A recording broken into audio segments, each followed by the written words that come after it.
What's going on, everyone? My name's Boit, and it's time for a little post-commentary action. It's been a hot minute since I've done one of these, but I played this game versus Hell's Ravage, and it was so much fun. And I think there's a lot of reasons why it was so much fun. First and foremost, we're playing on sort of a modded map here. This map's called Gorge. The way this map works, I'll just show you. The way this map works is you have these little cliffs in the middle. There's a sort of way straight through the middle of the map to your opponent's base, but there's nothing there.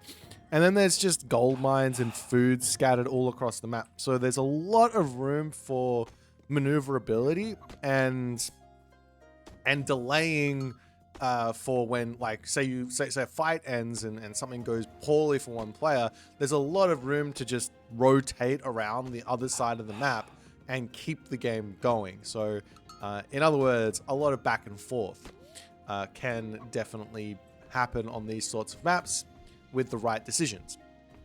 Now I'm playing Shenong versus Susanoo against Hell's Ravage, and well, a lot of players have like been complaining about Japan, so I wanted to do two things in this game. One, talk about the weaknesses of Japan and how you can play and you can get through some of this stuff, and also have fun while you do it. I mean, maybe it's subjective, the fun element, but basically what I'm going to be trying to do here is I'm going to be playing a nice defensive game, and I'm going to be trying to avoid any of the pitfalls that you can happen upon when playing versus Japan, and explain why we do certain things. So I am going to go for a second town center. This is impossible to deny for Susanoo, so this is going to always be a thing you can go for. I can go 3 Kwafu, I can go 2 Kwafu town center.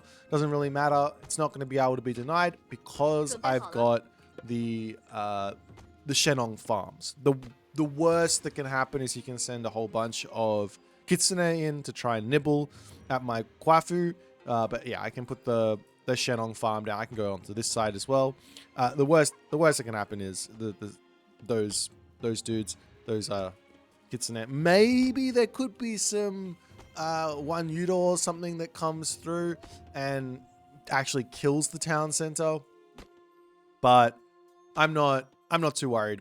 I'm going to be going through Chi Yao here. The reason why Chi Yao over Hal 2 is I don't think I need the earth wall, but what I do need is going to be the halberdier tech. I think that's going to be really, really important here to shut down any cavalry and sort of force out samurai, and where I get to use the really powerful fire archers versus those samurai. So that's why I go Chi Yao. It also gives me an opportunity to actually raid. Of course, you can raid with the Hal 2 as well. But I've got myself coming in a Cheongchi anyways, and I'm not planning on building a second one. So I'm going to have that raiding potential with the Cheongchi as well as the Yatsa that I can build with Chi Yao. So just scouting around, relics on the map. I got myself the Osberg wagon here, which is really, really important for any sort of potential late game. I am very, very happy to play a late game, so grabbing that relic and playing for the late game here as Shenong does make a lot of sense as I hit the next age. And I've got enough information now. Now that you can see the map and it's shaping out, let me know what you guys think about this one. I think this is a really, really cool idea for Age Mythology, and in general, Age Mythology maps are very small. I don't know if this is like being an intentional thing by the devs, but there's not a whole lot of maps which are quite large. This map really does feel like you have to move quite far to get to all of the different spots. Like from the very bottom of the map to the very top of the map, you've got that way to move. And I think it's super cool. I think it gives a lot of opportunities for things to happen. So we're going to come over here, drop our town center. You can see I've got the wood here so I can drop the farms down if I need to. If any sort of raids come in, there's not going to be any issues. I'm just going to search in here looking for some some idle time with the Yatsa, causing some problems, making sure that he's focused on this rather than on what I'm doing. And that Xiongqi is still not out. It's coming soon though. And we just wander around. Any opportunity to dive in. I do one little trick here with the Yatsa. I'm not actually using this to dive onto villages. It only does like 10 hack, which isn't really that much. In fact, like the normal attack does more than that. So if I can actually just run up to the unit, then I can use the dash to run away, or I can dash up to the unit to get the attack off a little bit more consistently. But nonetheless, my town center's up now. I'm going to be dropping Shedong's farms over here just to give myself some defensive presence. I can pop it over onto this side as well. I've got this silo in the perfect spot for Shedong farms to defend here. And we can get our boom off. Now, we got to start talking about why do this versus Japan. Why am I happily playing a 2-town center defensive game here with China? And maybe you can relate this over to some other gods. The reason is I don't want to fight Japan. He gets himself out these 9-tailed kitsune, which are going to counter my Yatsa, unfortunately, here. And I think he actually manages to kill this one. And I'm not even going to get a trade back. I get a little bit of damage off. But yeah, I don't want to fight Japan because they've got this Bushido thing. So all I got to do is try to play as defensively as I possibly can, and I'm gonna be in a good spot. That's my main goal. Just don't fight, play defense, and go from there. Another sort of interesting thing that I've been finding out about China is that the Huafu is not that important. With Shenong, you want to be making these Shenong farms. They do help your food income. Food is generally the bottleneck for resources. For China, you need to build halberdier or tiger cav. Those things are both incredibly important units inside of Japan.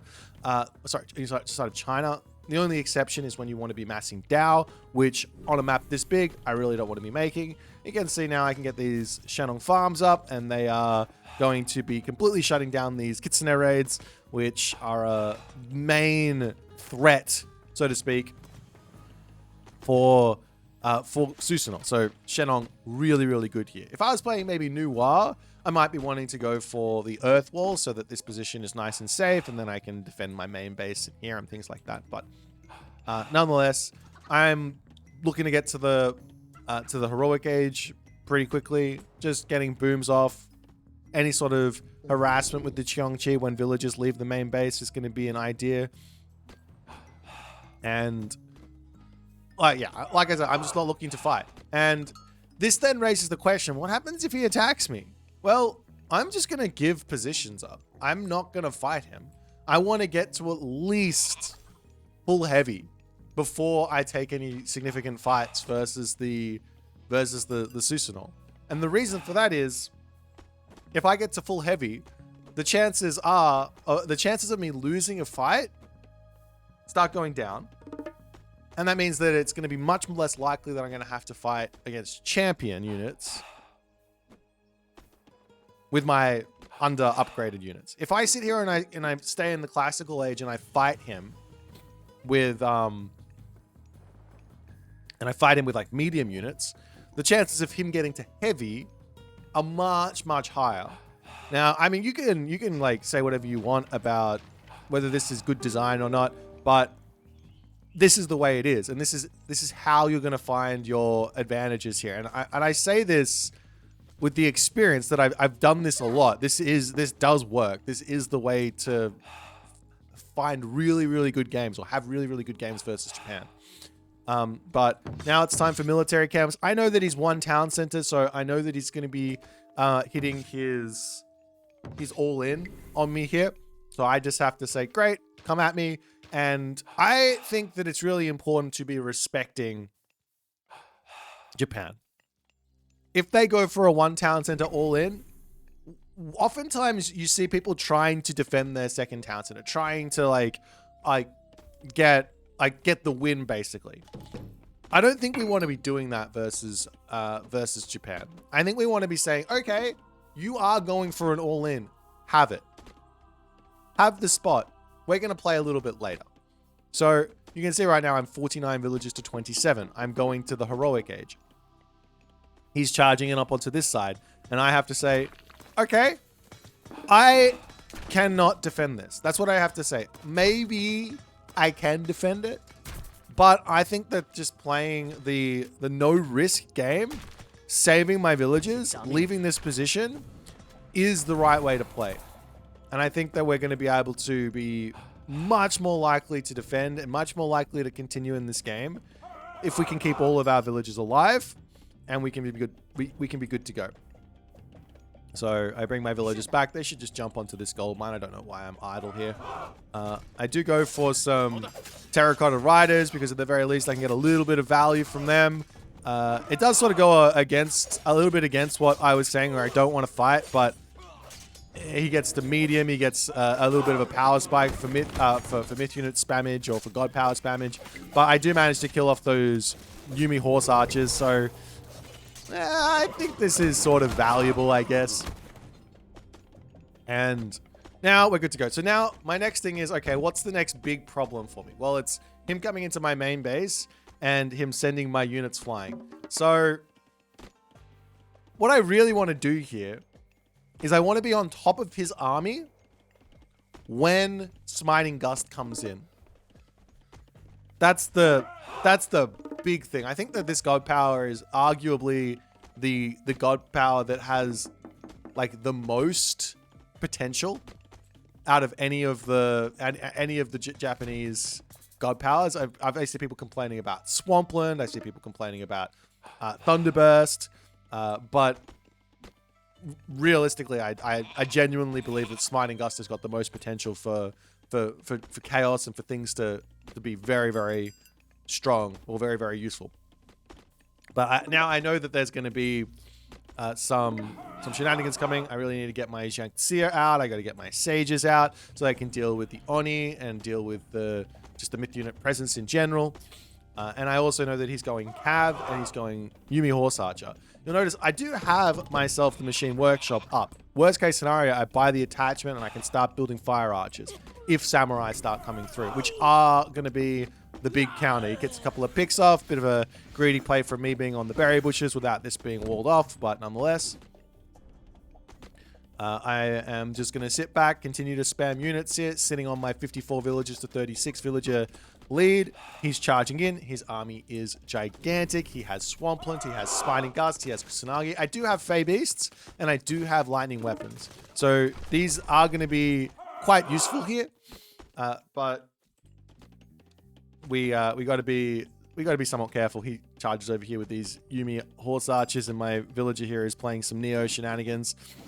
And can't quite get in there. That's okay. I should have probably been able to pick off both of those, but just one is fine. Every little bit here matters. And you can see I got these units inside of the town center. So my idea here is I'm going to pop these guys out on top of Helza's army when he charges in here, because he does still need to get damaged. The longer we wait here, the further ahead I'm getting. And you can see I've got this heavy infantry pre-queued. That's the upgrade I want before I fight, if I can help it. But I don't have the food. So it's not going to come in. Luckily, he's not on heavy either. So it's going to be medium versus medium. But I do have the opportunity to get to heavy. So it's not the end of the world. He is a little bit in front on me on upgrades. And he charges forward. I pop my units out. But I'm not on top of him, and he gets a perfect Smiting Gust. So I'm not quite able to get what I want to have happen here. I have to drop my Fey Beast down onto this back line of units. My units have to make the slow move back into the main base, and I am now under full chaos. But I still haven't lost villages. So I got to be thinking, how do I keep my villagers alive? How do I get over here and fight this back? How do I survive here? My army is very much countering his army, and we are good to go. He drops Swampland. I go, okay, I can't fight in Swampland. Let me run back. I'm pausing here. This is what Swampland is. Everybody complains about this god power. It is strong. Don't get me wrong. It probably needs a nerf. But the way to play around Swampland is to just walk away from it. Don't make excuses. Just walk away from it. Okay. Now we have to wait. There's 20 seconds of waiting here. This is one thing that could be nerfed about Swampland. The radius could be nerfed about Swampland. I don't really mind. Like, you could even not nerf Swampland and keep it the power there and do something else to it. But nonetheless, my villager lead is still here. He has not picked off my villagers. This is what's important. And I will be able to get my town center back. I will be able to charge in here. I will be able to take a fight now. And he has to pull back here because he's got no god powers left. So I basically survived this all in, and he has to pull away. So I sit back. I'm going to get my town center back up. He will catch up on villagers, and all of a sudden, from respecting the Japanese one town center all in, we've found ourselves in an incredibly equal position. Now, a lot of people will stare at this score and be like, he's in front of you, bro. And I'm like, well, not really. I don't believe that that's the case here. I got my heavy upgrades. I've got an army that's countering his army. I see he's coming up to my top position here. I don't have access to this prosperous seeds, but my villagers can pull back and we can defend. Get a couple of kills here. Back onto the gold mine. Town center comes up. Back onto the food. Get our army back up to full pop. And we're good to go. So at this point, we're still just going to be playing this defensive game. This is how this all works. Unfortunately, for some reason I've got villagers on this gold mine. It does get spotted. Not much I can do about that. So we have to pull our villagers back home. And he goes for another cheeky little smiting gust up to the top. And I'm like, okay, well, this is my villagers dying, and he has to get kills here. So he's spending a lot of favor to kill off these villagers, which I'm actually quite happy about. But this is one of those things, the potential for smiting gust is there, and he picks off a lot of villagers, and now I'm actually behind on the villager count. However, my army is in front, and if I can actually get some return fire here, which it's looking like I'm going to be able to do, we're okay. So finally, we get a good fight. We can take out the Oni with our pioneers, and we can take out the Yumi Horse Archer. He loses everything, and I've got an army now, and I have to be the one on the offense because he picked up a whole bunch of my villagers. So this is how the game goes. If he didn't get that value there, I think I would have just automatically won the game, just from getting like further and further in. But now we've actually flipped the script, and because I killed off his army, I'm actually the one in the military advantage because he killed off my villagers. He's the one in the economic advantage, so I need to go and find some villas to pick off. I'll set my ballet up over here to secure my gold mine because I need that. And you can see he's coming in here with his Oni and gonna try and take me out. I do see him on this gold mine with the Xiongqi. I can raid that, and that's going to be a little nice way to go. He's going to charge him with his Yumi Horse Archers, and I need to get up here. It's going to be a little bit annoying, but we can garrison for the time being, and then pick off this Oni and all the other good stuff. Get my villagers to work, no problems. I do expect him to be on 2 TCs here, but if he does go 2 TCs, that cuts into his army to some degree, so we can actually push in onto this gold mine while hitting this position over here. And yeah, so we've still got the military advantage for quite some time. So I just need to take good fights here. I am feeling a little bit pressured. So we're charging in. I'm feeling a little bit pressured, but still we come through. He drops the Swampland. He drops the Kusanagi. I've dropped lightning weapons, which I think was a mistake. I should wait for after a Swampland cast. But he runs away. I run away. Swampland gets no value. It's an amazing god power. But so long as you don't stand in it, it does nothing. I don't know how else I'm supposed to say that. I know that people are going to be like, it's so frustrated, but I'm just going to keep on saying, don't stand in the Swampland. You're going to be okay. Alrighty. So The only issue right now is that I'm stuck on this position. I'm trying to take villagers out here, which is obviously a valid way to get another trade back in. But oh, this is not the place to be. And now his villagers coming through. I've got my army on the wrong spot here with the halberdiers attacking the wrong side, and he actually erases my army. So this one here was a gigantic misplay on my part. I was in a fantastic position. I went full aggression. Did not need to. We're equal on villagers now. And now I need to re-spam out an army. But because he's so far away, we got time to get these units out. We got time to make a defense. So it's kind of okay here. The only issue is my gold mine. He's going to be charging right onto it. And I don't have a whole lot to defend this apart from my ballet. But I do manage to garrison in, retreat back, can jump into the town center. I've got those scary halberdiers to take out his Naginata riders. I mean, at this stage, I have to ask when are the samurai coming? But the longer the game goes on without samurai, the easier my life is. Halberdier diving onto these units is amazing. For some reason, he's dropping Smiting Gust again. I did say that this balance got the potential to be one of get the most value in the game, but this is not it. And not only that, I get my Javelineers to be on top of the horse archers on the back and all the other good stuff. And we're just trying to spam out an army and get back some sort of semblance of defense. Now, luckily for us, our Javelineers are a really important unit, as he does manage to pick up a whole bunch of villages here. The Javelineers are a really important unit, and they don't cost a lot of gold. So that's going to be a nice help for us, as my Xiongqi is coming in. Unfortunately, his villagers are very mad, and they will start shanking me.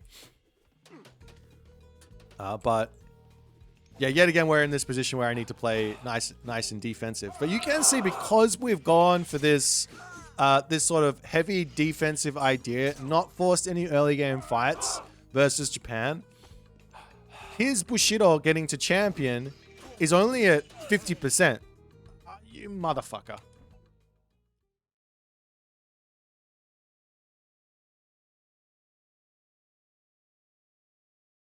All right, unfortunately, the recorded game did go out of sync there, but luckily I've got the POV view, so we're going to watch from POV here for the rest of this game, because it was just getting good. So we're up onto this side. I can't tell you what Hell's population is at the moment, but I can say I can sit back and try and defend all of this stuff. So he's going to charge through. He's going to keep on trying to push me off of this gold mine. I'm looking for little raids, left, right, and center, just trying to get out an army. I get this really, really important myth unit here, though, from Shenong, which is going to be a massive amount of assistance moving forward, because it basically means I can sit underneath all of this stuff, and I can get a lot of, how do I put it? I can just get a lot of damage done onto the ball of units, and that's gonna be a big assistance for us. So yeah, at this point, I'm just trying to get out all the halberdiers. It is quite difficult to micro halberdier Javelineer versus the Yumi horse archer Naginata rider. Most important thing is effectively keeping the halberdiers, they have to be either on top of the units like there, or they need to be pulled back, so that the Javelineer are going to get that damage in, and you're not going to lose all the halberdiers. It is quite difficult, but you know, it's a micro. It's part of the micro of the game. Well, I think it's also difficult on the other side. You have to make sure your Naginata riders aren't getting erased by the halberdiers as well. So both players have got some difficulties there. He's hitting my top gold mine. I was trying to sneak it. Probably shouldn't have gone for that one. I should just be sitting on the bottom side here, but I thought maybe I could sneak it for a couple of seconds there. But that does give me a little bit of time in a way. If he wants to charge up to the top side and kill off my villagers, we're okay. And that allows us to get our counter raid in, which brings us to my next point in these sorts of large maps. You would expect a god that has got the mobility advantage on a map like this, being the cavalry user, to have all the advantage. But if I spread out everything and I'm got my army close to his villages, right, and my weak villages on another place, and he goes and raids it, that gives me an opportunity for counterattacks. So you can see that he killed some villagers at the top, I killed some villagers over here. I don't know why his farmers were on that spot, a little bit silly, but that's the sort of purpose there. You can move forward, and I could probably hit those gold mines mostly. And I do have some mobility with my myth units as well, so that's a thing there too. But nonetheless, now I've managed to actually get an army out yet again. I am still very hyper aware that I don't particularly want to be fighting here if I can help it.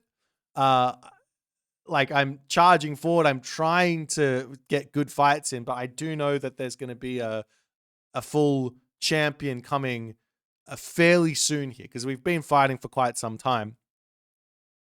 But nonetheless, I dropped my lightning weapons here, and that is going to force him to retreat, and we can at least move forward. And I thought, maybe if I can push onto this gold mine, it's going to be nice for me. Maybe he's going to be here. But he is still on that bottom gold mine. And at this point, I know that I need to not make this same mistake. And here is where the micro is. You see the trick is to effectively have the halberdier sitting on top of your javelineers until he mispositions, in which case he did misposition at the end, and I could charge forward a little bit, and I was able to win that fight nicely, as he has to run off of the village, off of the gold mine. I managed to pick off some villages here, and we're getting a nice little return fire in. And we can take out those Naginata riders and continue along. But yeah, now it's just expanding and gold mine positioning. So the most important thing when it comes to sort of late game, I don't know if this is exactly the late game here, because we aren't fully upgraded. So maybe this is more mid game type ideas. But the most important thing is going to be map control, and not necessarily just map control, but actually gold mine control. So I'm about to run out of gold on the bottom side. I'm probably doing a little too much here. I expect him to be over on the top side of the map. I need to be defending this gold mine that I'm going for. I don't need to actually do a whole lot. He's actually not over here in the slightest, and I have left my ballet. He charges forward, and yeah, that was a big mistake. So that's something to learn.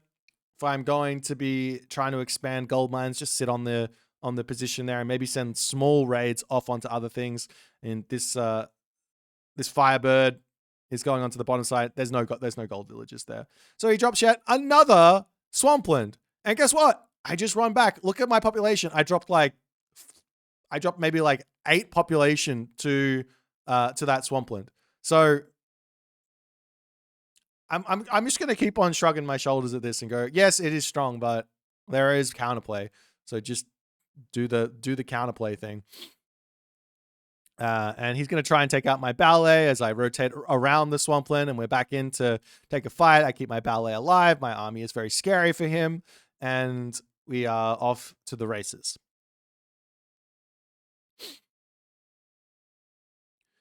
So yeah, again, we're just going for gold mines and things like that. I do have in the back of my mind that I do need to get to the mythic age here, so I can at least have full champion versus full champion. But I also know that he doesn't particularly want to be taking these fights against me either, right? Like, and if I can lock off the gold in the middle here, he's going to be running out of gold mines. If I can lock off this gold mine here, then he's going to be the one in a lot of trouble. Of course, there's gold mines at the top of the map that he can rotate up for, but still he's going to have some issues here. I'm just trying to snipe off as many of those villages as I can. Unfortunately, I'm not going to be able to stop the castle, but I can charge in here. And one little trick here I do is I go box formation and run away with the army, and that's going to allow the halberdiers to surround my javelineers, and this works with any sort of infantry archer comp, and that will keep the cav off of the comp there. So it's a nice way to make that happen, as I finally decide to put walls down. I think on this map, walls are going to be very, very, very, very important. And for some reason, we both are just like, nah, walls are for keeping children in, not for keeping me out type vibes. But nonetheless, he's going for little cheeky raids up here, and I will just retreat and figure out what to do next. So yeah, I think at this point it's all about getting a trade route started and getting the map completely walled off. And I think this gold mine is not exactly secured because the castle is on the wrong side of it, so I can poke that down, no problems. Trying to charge in and take out the White Horse Cav here with the Zuchu. I get one attack off, but there's a lot of ranged units there. It's not the smartest idea to just send one dude after them, but I thought maybe it'd work. And soon we'll be able to advance. Soon the gold will come in. He does maybe see some villagers hiding over there as I sneak over onto the gold mine. I think at this point I would rather just defend my town center than try and stay alive over there or sit out, maybe do some tricky things and go and defend.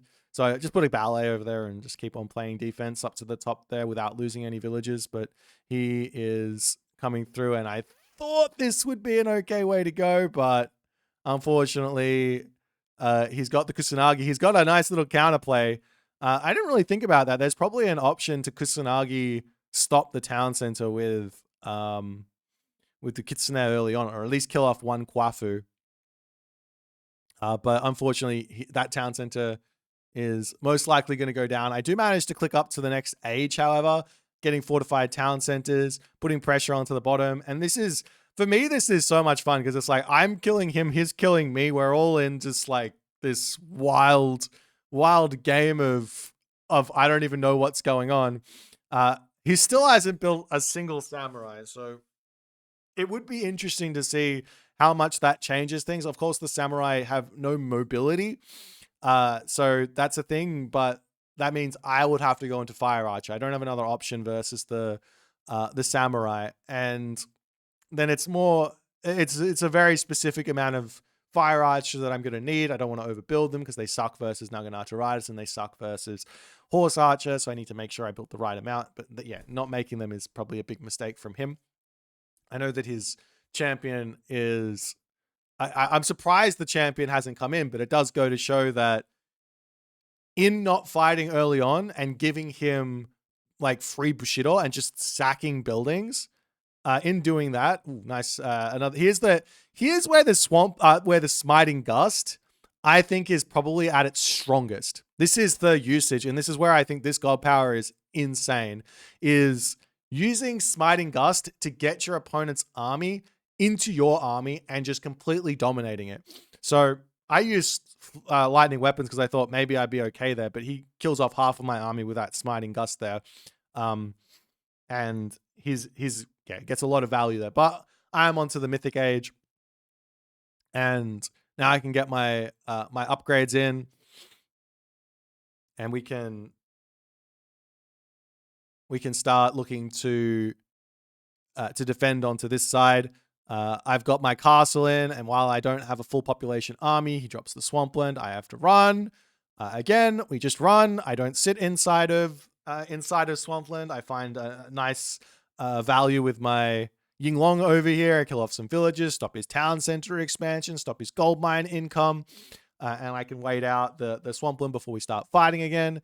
He has hit champion, but I've got my champion pre-queued. I just need to get the income in, and I can get my trade route starting up.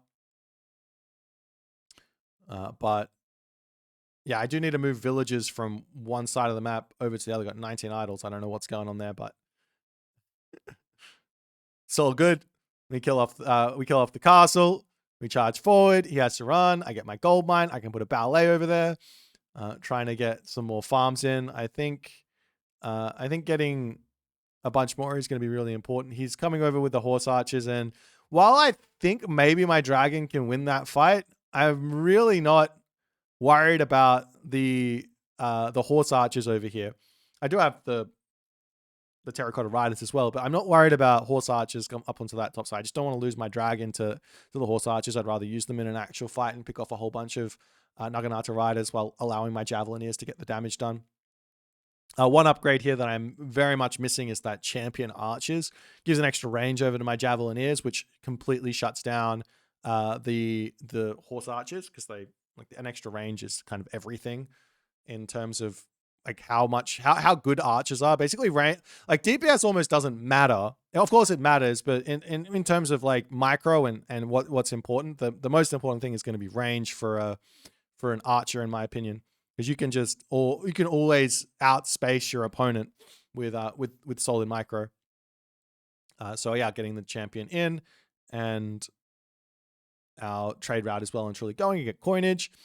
We've stopped his town center from going up for just a little bit. I can look to put pressure onto this bottom town center, which will shut down his trade route. That's probably the town center that matters for these sorts of positions. And onwards and upwards. Axe cart going to be a nice little assistance here. I do have to move up to the top gold mine. Funnily enough, these terracotta riders sit on 1 HP. I think it's a little bit funny. You can go and get a lot of value if your opponent's not paying attention with those 1 HP Deuterinos. But nonetheless, now we have full champion. He has full champion. We have nothing really else to worry about. We've got our Yinglong. He drops Kusanagi in, and we can clean up those Naginata riders. Finally clean up the last remnants of these horse archers with our javelineers. And in that moment there, Hells does tap out. I mean, this game was so much fun for me. I like the only real frustrating thing was my misplay against the smiting gust. I wanted to pop out on top of his army, get smiting gusted away with his army, and then drop the lightning weapons, but it didn't quite work out for me in that spot, and that did mean that we had a pretty wild game. But man, this map, tell me what you think. Larger map, more room to move, more room to make things happen, more room for craziness. I think this is going to be really, really fun for competitive Age Mythology. Anyways, if you guys enjoyed this one, make sure you hit the follow on the Twitch. If you're on the YouTube, hit that subscribe button. If you think I'm a complete nugget and I need to stop making excuses for imbalanced things, then let me know in the comment section below, and I'll see you guys in the next game.